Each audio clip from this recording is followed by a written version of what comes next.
ذلك الكتاب لا ريب فيه هدى للمتقين আসসালামু আলাইকুম রহমতুল্লাহি ওয়া বারাকাতুহু। আলহামদুলিল্লাহ ওয়াসসালাতু ওয়াসসালামু আলা রাসূলিল্লাহ ওয়া আলা আলিহি ওয়া আসহাবিহি ওয়া মান ওয়ালা। সম্মানিত দর্শকবৃন্দ, আপনাদের সবাইকে স্বাগত জানাচ্ছি জীবনের আলো তাফসীরুল কোরআন অনুষ্ঠান থেকে। আমরা সূরাতুন নিসা থেকে আজও আপনাদের উদ্দেশ্যে সংক্ষিপ্ত তাফসীর পেশ করতে যাচ্ছি। সূরাতুন নিসা একটি মাদানী সূরা। আজকে অত্যন্ত গুরুত্বপূর্ণ একটি আয়াতের তাফসীর আপনাদের উদ্দেশ্যে পেশ করব। সেটি হলো সূরাতুন নিসার 11 নম্বর আয়াত। এটা হলো আয়াতুল মিরাথ, উত্তরাধিকার সত্য বর্ণনাকারী সবচেয়ে গুরুত্বপূর্ণ এবং সবচেয়ে বড় আয়াত। অন্যান্য আরও অনেক আয়াতেও উত্তরাধিকারের কিছু বর্ণনা রয়েছে, তবে এই আয়াতটিতেই সবচেয়ে বিস্তারিত বর্ণনা আমরা পাচ্ছি। সুতরাং এই আয়াতটির বক্তব্যের শিরোনাম আমরা দিতে পারি উত্তরাধিকার বন্টনে আল্লাহ সুবহানাহু ওয়া তাআলার নির্ধারিত অংশ, যা তিনি এই আয়াতটিতে বর্ণনা করেছেন। প্রিয় দর্শক, আসুন তাহলে শুরু করা যাক। আমরা প্রথমে তেলাওয়াত, তারপরে শব্দার্থ, অর্থ এবং সংক্ষিপ্ত তাফসীরের পরে সংক্ষিপ্তভাবে শিক্ষাগুলো উল্লেখ করব ইনশাআল্লাহ। আউযু বিল্লাহি মিনাশ শাইতানির রাজীম। ইউসিকুমুল্লাহু ফি আওলাদিকুম লিয-যাকারি মিথলু হাযযিল উনসায়াইন فإن كن نساء فوق اثنتين فلهن ثلثا ما ترك، وإن كانت واحدة فلها النصف، ولأبويه لكل واحد منهما السدس مما ترك إن كان له ولد، فإن لم يكن له ولد وورثه أبواه فلأمه الثلث، فإن كان له إخوة فلأمه السدس من بعد وصية يوصي بها أو دين. آباؤكم وأبناؤكم لا تدرون أيهم أقرب لكم نفعا فريضة من الله إن الله كان عليما حكيما। প্রথমেই আমরা শব্দার্থ দিয়ে শুরু করব।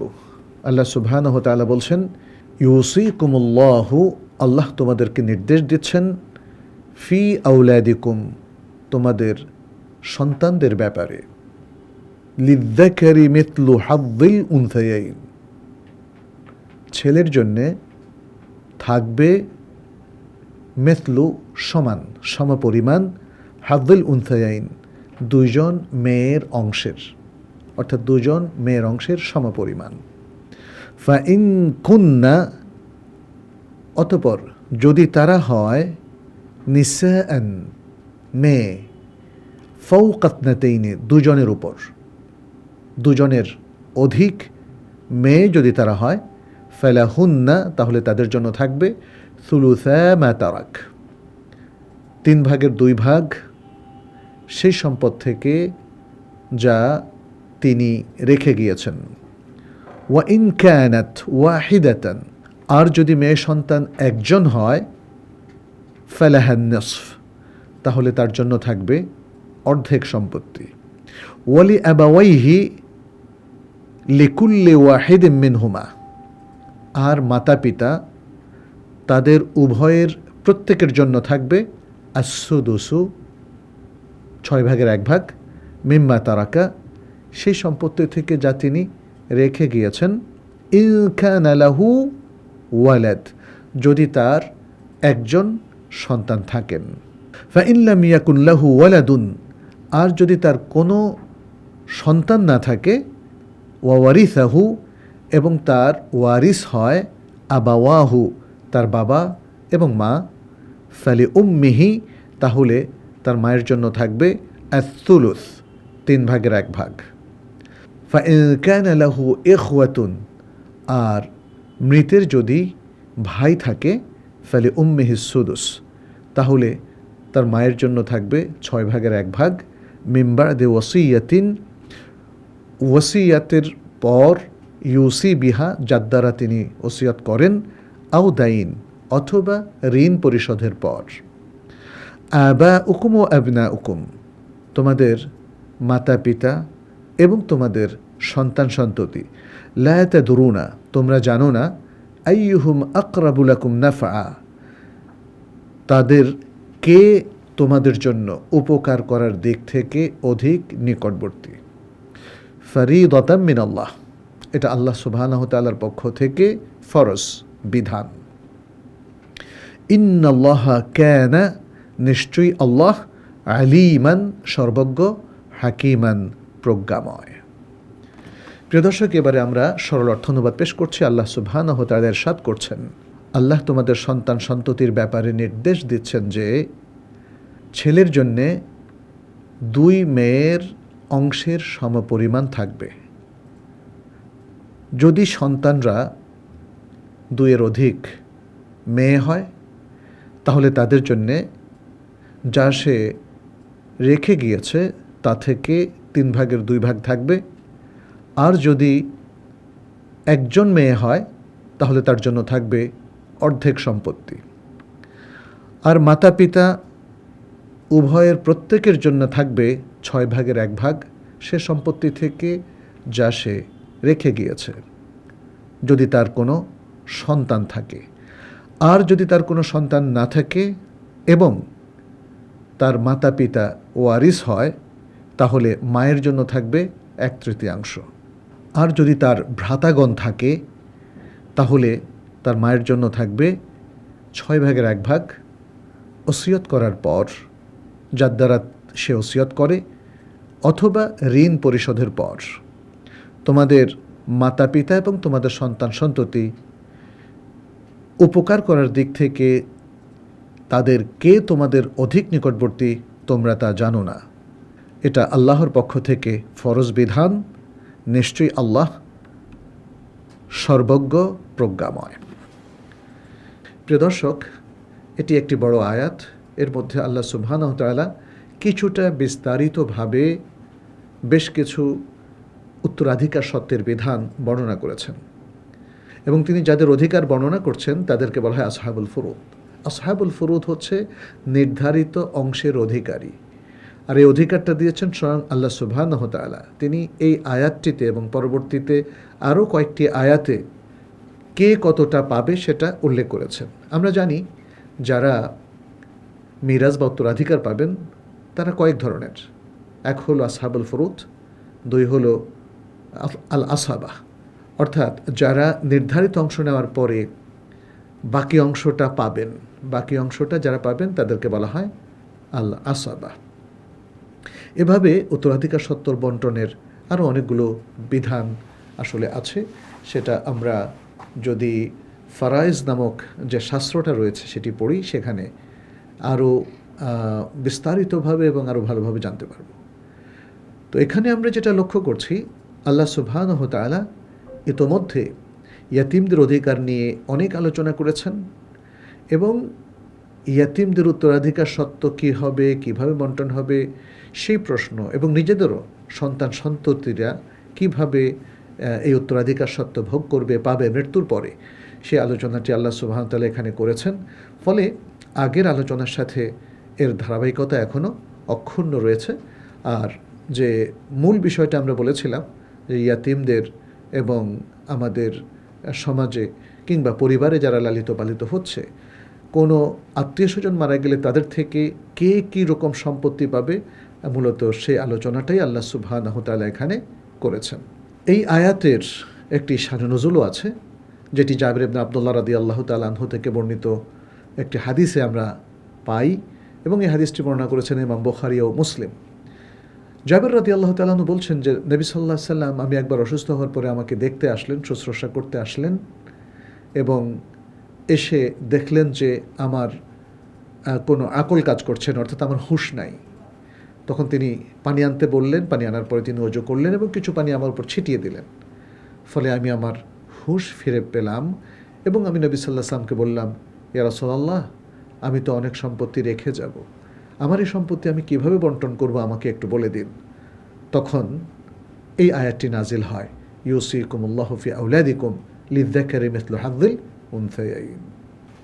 এ প্রসঙ্গে আরেকটি হাদিস আছে, সেটিও জাবির ইবনে আব্দুল্লাহ রাদিয়াল্লাহু তাআলা আনহু থেকে বর্ণিত। এই হাদিসটি বর্ণনা করেছেন ইমাম আবু দাউদ, তিরমিজি, ইবনে মাজাহ, আহমদ, এবং ইমাম তিরমিজি এই হাদিসটিকে সহিহ বলে উল্লেখ করেছেন, শেখ আলবানী হাদিসটিকে হাসান বলে উল্লেখ করেছেন। তার মানে এটি একটি বিশুদ্ধ হাদিস, যার আলোকে আমরা হুকুম নিতে পারি। এই হাদিসটিতে জাবির রাদিয়াল্লাহু তাআলা বলছেন যে সাআদ ইবনে রাবি' রাদিয়াল্লাহু তাআলার স্ত্রী নবী সাল্লাল্লাহু আলাইহি সাল্লামের কাছে তার 2 মেয়ে কন্যা সন্তানকে নিয়ে আসলেন। এসে বললেন যে ইয়া রাসূলুল্লাহ, সাআদ তো আপনার সাথে উহুদ যুদ্ধে অংশগ্রহণ করে শহীদ হয়ে নিহত হয়েছেন। এখন তার মৃত্যুর পরে তাদের চাচা, এই মেয়েদের চাচা, তার সমস্ত সম্পত্তি নিয়ে ফেলেছেন এবং মেয়েদেরকে কিছুই দিচ্ছে না। তো আমি আপনার কাছে এসেছি যে তাহলে এই মেয়েদের কি দশা হবে, এদের বিবাহ দিতে পারছি না যেহেতু তাদের কোনো সম্পত্তি নাই। তখন নবী সাল্লাল্লাহু আলাইহি সাল্লাম বললেন, তাহলে একটু অপেক্ষা করো, দেখি আল্লাহ সুবহানাহু ওয়া তাআলা এদের ব্যাপারে কি সিদ্ধান্ত দেন। জাবির রাদিয়াল্লাহু তাআলা আনহু বলেন, তখন এই আয়াতটি নাজিল হয়, ইউসিকুমুল্লাহু ফি আওলাদিকুম লিযযাকারি মিসলু হাযযিল উনসায়াইন। এবং তখন নবী সাল্লাল্লাহু আলাইহি সাল্লাম এই মেয়েদের চাচাকে ডেকে পাঠালেন এবং বললেন যে দেখো, তুমি সাআদের সব সম্পত্তি নিয়ে গেছো, এই সম্পত্তি থেকে 3 ভাগের 2 ভাগ এই 2 মেয়েকে ফেরত দাও, আর 8 ভাগের 1 ভাগ সাআদের স্ত্রীকে ফেরত দাও। এরপরে বাকি যা থাকবে ফাহুয়া লাক, ফামা বাকিয়া ফাহুয়া লাক, যা বাকি থাকবে সেটা তোমার। অর্থাৎ এই 11 নম্বর আয়াতের আলোকে নবী সাল্লাল্লাহু আলাইহি সাল্লাম নাজিলের পরপরই একে বাস্তবায়ন করে সেটাকে ইমপ্লিমেন্ট করলেন সাআদ ইবনে রাবি'ের 2 কন্যার ব্যাপারে এবং পুরো পরিবারের উত্তরাধিকার সত্ত্ব বন্টনের ব্যাপারে। এবং এক্ষেত্রে তিনি চাচার জন্য বাকি যে অংশ সেটা সাব্যস্ত করলেন। তাহলে প্রিয় দর্শক, আমরা দেখতে পেলাম যে আমাদের আজকে আমাদের যে মুসলিম পারিবারিক যে নিয়মকানুন আছে তার মধ্যে উত্তরাধিকার অত্যন্ত গুরুত্বপূর্ণ একটি নিয়ম। এবং এই আয়াতটিতে আমরা দেখলাম যে আল্লাহ সুবহানাহু ওয়া তাআলা খুবই সুস্পষ্ট আকারে আমাদের প্রত্যেকের উত্তরাধিকার সত্ত্ব কী হবে, কে কিভাবে পাবে সেটা বর্ণনা করে দিলেন। এখানে আমরা দেখলাম যে চাচা হলো আসাবা, যেহেতু নবী সাল্লাল্লাহু আলাইহি ওয়াসাল্লাম বলেছেন যে আসহাবুল ফুরুদ, এই 2 কন্যা এবং স্ত্রীও আসহাবুল ফুরুদ, তারা 2 কন্যা 3 ভাগের 2 ভাগ, এবং স্ত্রী যেহেতু সন্তান আছে মৃতের, তাহলে 8 ভাগের 1 ভাগ পাওয়ার পরে তাহলে বাকি যা থাকে সেটা পাবে আসাবা। এবং এই ক্ষেত্রে আসাবা হলো এই 2 মেয়ের চাচা, সাআদের ভাই। প্রিয় দর্শক, আমার মনে হয় আমার আলোচনার মধ্য দিয়ে কিন্তু অনেকটা সংক্ষিপ্ত তাফসিরের কথা এসেই গেছে, তারপরেও আমরা খুব সংক্ষেপে তাফসিরটা আপনাদের উদ্দেশ্যে পেশ করে পরবর্তীতে শিক্ষাগুলো বলছি। আল্লাহ সুবহানাহু ওয়া তাআলা বলছেন, ইউসিকুমুল্লাহু ফি আওলাদিকুম, অর্থাৎ আল্লাহ সুবহানাহু ওয়া তাআলা তোমাদের কাছে প্রতিশ্রুতি দিচ্ছেন, তোমাদেরকে নির্দেশ দিচ্ছেন, তোমাদের উপর নির্দেশ জারি করছেন যে তোমাদের সন্তানের মিরাস সত্ত্বের ক্ষেত্রে তাদের মধ্যে তোমরা অধিকারের দিক থেকে সমতা বিধান করবে। অর্থাৎ এতদিন যে একটা জাহিলি যুগের নিয়ম ছিল ছেলেরা পাবে মেয়েরা পাবে না, সেটা এখন থেকে হবে না। ছেলেরাও উত্তরাধিকার সত্ত্বের মালিক হবে, মেয়েরাও হবে। ফলে এই উত্তরাধিকার সত্ত্বের অধিকারী হওয়ার ক্ষেত্রে উভয়ের মধ্যেই ইসলাম একটা সমতা ও সাম্যের বিধান জারি করল। তবে এখানে বিস্তারিত বন্টনের ক্ষেত্রে দেখা গেল যে কিছু পার্থক্য, এটা বৈষম্য নয়, এটা পার্থক্য। এর এর অনেক ব্যাখ্যা আছে, ওলামায়ে কেরাম করেছেন। সেটি হচ্ছে যার যে রেসপন্সিবিলিটি সেটা অনুযায়ী তার মিরাজ বন্টন হবে। এটা একটা অফিসের মতো, যেখানে আমরা দেখি যে একজন ঊর্ধ্বতন কর্মকর্তা, তার বেতনটা বেশি, তার নিচের জন আরেকটু কম, এবং বিভিন্ন দপ্তরে এক একজনের এক এক বেতন, অথচ মানুষ হিসাবে সবাই কিন্তু সমান। অতএব একটা অফিসের সবার বেতনও সমান হতে পারে না। তার রেসপন্সিবিলিটি অনুযায়ী, তার যত বড় রেসপন্সিবিলিটি তার বেতন তত বেশি। এটাকে বৈষম্য বলা যায় না, এটা পার্থক্য। ঠিক তেমনি নারী পুরুষের এই যে উত্তরাধিকার সত্ত্ব বন্টন, এখানেও আমরা দেখতে পাচ্ছি ইসলাম পার্থক্য করেছে কিন্তু বৈষম্য করেনি। কারণ পুরুষের উপর অনেক বেশি দায়িত্ব। সে অভিভাবক, সে স্বামী স্ত্রীর মধ্যে স্ত্রীর অভিভাবক, এবং স্ত্রীর ভরণ পোষণ তাকে দিতে হয়, এবং পুরো পরিবারের মধ্যে সে বাবা। সকল সন্তানের ভরণ পোষণের অধিকার, সকল সন্তানের ভরণ পোষণের দায়িত্ব বাবার উপরে, মায়ের উপরে নেই। তাইলে স্ত্রীর উপরে স্বামীর ভরণ পোষণ নেই, স্ত্রীর উপরে সন্তানের ভরণ পোষণ নেই, তাই স্ত্রীর তো কোনো খরচই নেই। তাহলে রেসপন্সিবিলিটি বেশি এখানে স্বামীর, এখানে বাবার। ফলে আল্লাহ সুবহানাহু ওয়া তাআলা এভাবেই উত্তরাধিকার সত্ত্বটা বন্টন করলেন। লিযযাকারি মিসলু হাযযিল উনসায়াইন, পুরুষ এবং মহিলার মধ্যে, বিশেষ করে ভাই বোন, তাদের মধ্যে পুরুষের দায়িত্ব বেশি হওয়ায় তাকে ডাবল দেওয়া হচ্ছে, আর নারীর কোনোই ভরণ পোষণের দায়িত্ব না থাকায় তাকে বঞ্চিত করা হয় নাই, এবং তাকে বিশাল একটা অংশ দেওয়া হয়েছে, সেটা হলো তার ভাইয়ের অর্ধেক, পুরুষের অর্ধেক। এরপরে যদি কোনো ভাই না থাকে পরিবারে, সকলেই কন্যা হয়, তাহলে দুটো বিধান এখানে বর্ণিত হয়েছে। ফাইন কুন্না নিসাআন ফাওকা ইসনাতাইনি ফালাহুন্না থুলুসা মা তারাক, যদি ওয়ারিসরা দুজন মেয়ে হয়, দুই বা দুইয়ের অধিক। এখানে মুফাসসিরিনে কেরাম এই যে ফাওকা ইসনাতাইনি, এটার ব্যাখ্যায় বলেছেন দুই বা দুইয়ের অধিক, অর্থাৎ একের অধিক হলেই সেই বিধানটা ফলো করবে, অর্থাৎ 2/3, মৃতের সম্পত্তির 2/3। আচ্ছা, এরপরে বলা হচ্ছে ওয়া ইন কানাত ওয়াহিদাতান ফালাহান নিসফ, যদি ওয়ারিস হয় একজন মেয়ে, মৃতের একজনই মেয়ে আছে, তাহলে তার পুরো সম্পত্তির অর্ধেক প্রাপ্ত হবে। আচ্ছা, এখানে গেল তাহলে ছেলে মেয়ের বিভিন্ন অবস্থার কথা।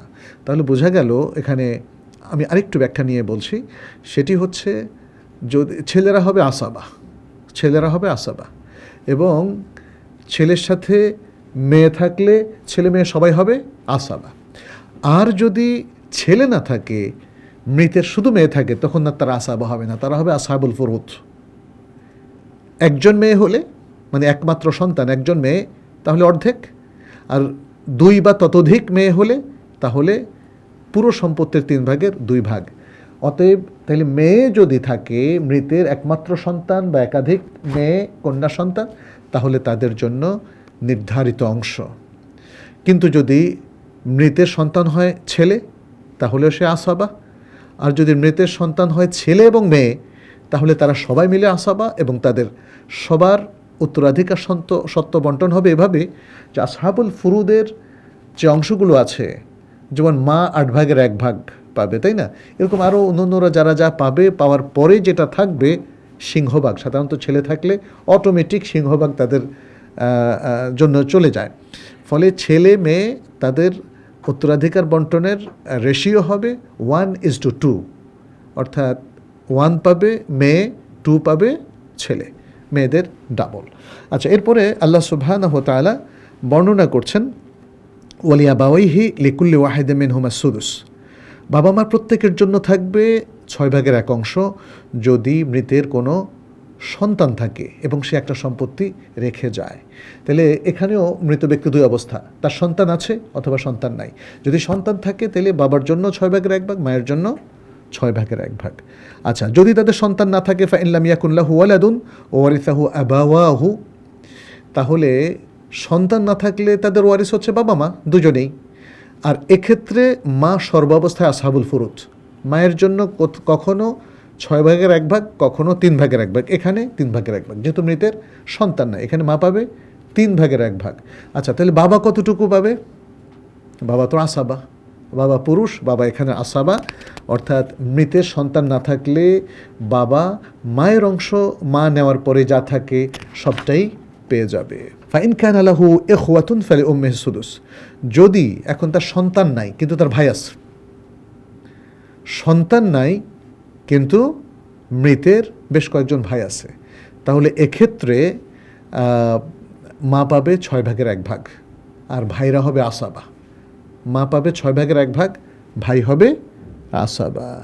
এরপর আল্লাহ সুবহানাহু ওয়া তাআলা বলছেন ফাইন কানা লাহু ইখওয়াতুন ফালিউম্মিহি সুদুস, যদি মৃতের কোনো ভাই বেরাদার থাকে তাহলে মায়ের জন্য, তার মায়ের জন্য, মৃতের মায়ের জন্য থাকবে 6/1। আচ্ছা, তাহলে এখানে মূল কথাটা কি? এখানে মুফাসসিরিনে কেরাম যেমন ইবনু জারির সহ ইবনু কাসির সহ তারা উল্লেখ করেছেন যে এক্ষেত্রেও মৃতের ভাই বেরাদার আছে, বাট তার উত্তরাধিকার হলেও মা এবং বাবা, তাইলে মা পাবে 6/1। কোরআন এটা স্পষ্ট করে দিয়েছে। আর বাকি অংশ কে পাবে? বাকি অংশ পাবে বাবা, ভাইরা পাবে না। ভাই যদি এখানে সহোদর হয় অথবা বৈমাত্রেয় হয় বা বৈপিত্রেয় হয়, সে এসে মায়ের অংশ কমিয়ে দিল, মা পেত, সন্তান না থাকলে মা পেত 3/1, বাট ভাইরা থাকলে, মৃতের ভাই থাকলে মা পাবে এখানে 6/1। আর বাবার জন্য কি থাকবে? ওয়ালিল আবি মা বাকিয়া মিনহা, ওয়ালিল আবি মা বাকিয়া মিনহা। এটা ইবনু জারি সহ ইবনু কাসির সহ উল্লেখ করেছেন যে মায়ের 6/1 নেওয়ার পরে বাকি অংশটা বাবার। ভাইদের উপস্থিতির কারণে মায়ের অংশটা কমলো, বাকিটা বাবার জন্য হয়ে গেল। এখানে আব্দুল্লাহ ইবনে আব্বাস রাদিয়াল্লাহু তাআলা আনহু থেকে একটা হাদিস বর্ণিত আছে, এটি ইমাম বুখারী এবং মুসলিম বর্ণনা করেছেন। নবী সাল্লাল্লাহু আলাইহি সাল্লাম বলেন এই হাদিসে, আলহাকুল ফারাইদ বিআহলিহা, ফারাইদ অর্থাৎ এই যে নির্ধারিত অংশ, এটা যে পাবে তার সাথে সম্পৃক্ত করে দাও, তাকে দিয়ে দাও। ফামা বাকিয়া ফাহুয়া লি আউলা রাজুলিন যাকার, আর যেটা বাকি থাকবে সেটা যে পুরুষ ওয়ারিস থাকবে তার জন্যে, যে সবচেয়ে আকরাব তার জন্যে সেটা বরাদ্দ থাকবে, অর্থাৎ আসাবা। আসাবা তো অনেক, এই আসাবার মধ্যে যিনি কাছের আসাবা তিনি পাবেন, দূরের আসাবা পাবেন না। যদি কাছের আসাবা না থাকে তখন দূরের আসাবা পাবেন, এ কথাটাই এই হাদিসটিতে বলা হয়েছে। এরপরে আল্লাহ সুবহানাহু ওয়া তাআলা বললেন মিন বাদি ওসিয়াতিন ইউসি বিহা আও দাইন, এই যে ওয়ারিস সত্ত্ব বন্টন, উত্তরাধিকার বন্টনের কথা বলা হচ্ছে, এই বন্টনটা হবে ওসিয়া বাস্তবায়নের পরে অথবা ঋণ পরিশোধের পরে। তাহলে একজন মৃত ব্যক্তি যদি কিছু ওসিয়ত করে যায়, এবং আমরা কোনো এক আলোচনায় বলেছিলাম যে সাঈদ বিন আবি ওয়াক্কাস রাদিয়াল্লাহু তাআলা আনহুর হাদিস দ্বারা প্রমাণিত যে ওসিয়ত করবে সর্বোচ্চ 1/3, যেহেতু নবী সাল্লাল্লাহু আলাইহি ওয়াসাল্লাম বলছেন আস-সুলুসু ওয়াস-সুলুসু কাসীর, যে সর্বোচ্চ সে ওসিয়ত করবে 1/3। তো এই 1/3 ওসিয়তটা মিরাজ থেকে আগে আলাদা করে ফেলতে হবে এবং সেটা আগে দিয়ে ফেলতে হবে, তারপর মিরাজ বন্টন হবে। আও দাইন, এরপর যদি কোনো ঋণ থেকে থাকে, মৃত ব্যক্তি তার জীবদ্দশা অনেক কিছু ঋণ করেছে, সেই ঋণগুলোও শোধ করে ফেলতে হবে। তাহলে ওসিয়ত বাস্তবায়ন এবং ঋণ পরিশোধ, এই দুটোর পরে যে সম্পত্তি থাকে সেটাকেই আসহাবুল ফুরুদদের মধ্যে এবং আসামাদের মধ্যে বন্টন করতে হবে। এ কথাটি আল্লাহ সুবহানাহু ওয়া তাআলা এখানে বললেন। এরপরে আল্লাহ সুবহানাহু ওয়া তাআলা বললেন এই যে আসাবা বা যারা উত্তরাধিকার সত্ত্ব পাবে তাদের মধ্যে কে কাছের কে দূরের সেদিকে তিনি ইঙ্গিত দিলেন, বললেন আবাউকুম ওয়া আবনাউকুম লা তাদরুনা আইয়ুহুম আকরাবু লাকুম নাফআ, তোমরা জানো না তোমাদের পিতামাতা সন্তান সন্ততি কে তোমাদের জন্য উপকার করার দিক থেকে সবচেয়ে উত্তম। এটা আল্লাহ জানেন, এবং আল্লাহ জানেন বলেই আল্লাহ এই নিকটাত্মীয়দের মধ্যে তিনি তার প্রজ্ঞা অনুযায়ী হিস্সা নির্ধারণ করে দিয়েছেন, যেটাকে আমরা ফরিদা বলি, আসহাবুল ফুরুদ, এই যে ফুরুদ বলি, এই নির্ধারিত অংশ তিনি নির্ধারণ করেছেন, কারণ তিনি জানেন কে উপকারের দিক থেকে আমাদের সবচেয়ে কাছের মানুষ, আমাদের পিতামাতা, আমাদের সন্তান সন্ততি। এই জন্য সবার মধ্যে তিনি যে বন্টন নামাটা করেছেন এটা সবচেয়ে প্রজ্ঞাপূর্ণ বন্টন নামা। এটা আমরা জানি না, আমাদের মানুষের জ্ঞান সীমাবদ্ধ এবং প্রজ্ঞাও সীমাবদ্ধ। আর এই যে বিধানটা আল্লাহ সুবহানাহু ওয়া তাআলা এই আয়াতটিতে দিলেন, এটা আল্লাহ সুবহানাহু ওয়া তাআলা ঘোষণা করলেন হাদা তাকসিম আল মুকদ্দার লিল মিরাথ ফারদুন মিন ফারাইদিল্লাহ, এই যে একটা নির্ধারিত অংশ আল্লাহ তাআলা এখানে ঘোষণা করলেন, কে কত পাবে সেটাও তিনি বললেন, আসহাবার দিকেও ইঙ্গিত দিলেন, তাহলে এটা আল্লাহ তাআলার পক্ষ থেকে একটা ফরজ, এবং এই তাকসিমটা, এই বন্টনটা আল্লাহর পক্ষ থেকে নির্ধারিত, এবং এটাকে অস্বীকার করা বা এটাকে উপেক্ষা করার আর কোনো সুযোগ নাই। ইমাম ইবনে কাসির সহ আর অনেকেই এভাবেই খুব দৃঢ়তার সাথে কথাটি উল্লেখ করেছেন। এরপরে সর্বশেষ আয়াতটিকে আল্লাহ সুবহানাহু ওয়া তাআলা শেষ করলেন তার ইলম এবং হিকমতের যে বিশালত্ব আছে, যে পরিপূর্ণতা আছে, সেটা ঘোষণা করে তিনি বলছেন, ইন্নাল্লাহা কানা আলিমান হাকিমা, নিশ্চয়ই আল্লাহ তাআলা প্রজ্ঞাময়, আলিমুন বিকুল্লি শাই, সব কিছু সম্পর্কে তিনি জানেন। এবং এই জানার মধ্যে রয়েছে যে মানুষের মধ্যে, নিকটাত্মীয়দের মধ্যে কে কতটা পাবে, সেটা কতটা পাওয়া উচিত সেটা তিনি জানেন, এবং কার কী পরিমাণ দিলে ইনসাফপূর্ণ হয় সেটাও তিনি জানেন, এবং সে অনুযায়ী তিনি কাজ করেছেন। হাকিমা, এবং এর পরিণতি এবং এর ফলে সমাজে যে সুন্দর শৃঙ্খলা আসবে, মানুষের অধিকার প্রতিষ্ঠিত হবে, সেই প্রজ্ঞাও তার আছে। অতএব আমাদের উচিত হচ্ছে আল্লাহর এই ইলমের প্রতি এবং তার প্রজ্ঞার প্রতি আস্থা রাখা। প্রিয় দর্শক, আমরা যে শিক্ষাগুলো আজকের এই আলোচনা থেকে পাই সেগুলো খুব সংক্ষেপে আপনার সামনে তুলে ধরছি। অন্যতম একটা শিক্ষা হচ্ছে উত্তরাধিকার বন্টন আল্লাহ সুবহানাহু ওয়া তাআলার পক্ষ থেকে এসেছে, ফলে এর মধ্যে কোনো পক্ষপাত করা হয়নি। এটি পক্ষপাত মুক্ত, অত্যন্ত চমৎকার, প্রজ্ঞাপূর্ণ একটি বন্টন নামা। আরেকটি শিক্ষা হলো ছেলে মেয়েদের মধ্যে উত্তরাধিকারের যে অনুপাত ইসলাম নির্ধারণ করেছে, এতেই সমাজে এবং পরিবারে ভারসাম্য বজায় থাকে। আল্লাহ সেজন্যই এই অনুপাত হিসাবে বা এই অনুপাতের হারে ছেলে এবং মেয়ের মধ্যে উত্তরাধিকার সত্ত্ব বন্টন করেছেন। এখানে আরেকটি শিক্ষা হলো এই যে পিতামাতার জন্যও একটা নির্ধারিত অংশ আল্লাহ সুবহানাহু ওয়া তাআলা করে দিয়েছেন, এবং এই নির্ধারিত অংশ তাদেরকে প্রদান করা এটা পারিবারিক দায়িত্ববোধের একটা অংশ, যা আল্লাহ সুবহানাহু ওয়া তাআলার পক্ষ থেকে নির্ধারিত। আরেকটি অন্যতম শিক্ষা হচ্ছে মৃত ব্যক্তির বিভিন্ন যে আত্মীয় স্বজন আছে, এদের কে তার জন্য সবচেয়ে উত্তম হবে এবং কে তার চেয়ে বেশি অধিকার প্রাপ্ত হবে, এটি আল্লাহ সুবহানাহু ওয়া তাআলা সবচেয়ে বেশি জানেন। আল্লাহ আমাদেরকে তৌফিক দান করুন। আজ পর্যন্তই। হাদা সাল্লাল্লাহু ওয়াসাল্লাম আলা নবিয়িনা মুহাম্মদ ওয়া আলা আলিহি ওয়া আসহাবিহি আজমাইন। আসসালামু আলাইকুম ওয়া রাহমাতুল্লাহি ওয়া বারাকাতুহু। ذلك الكتاب لا ريب فيه هدى للمتقين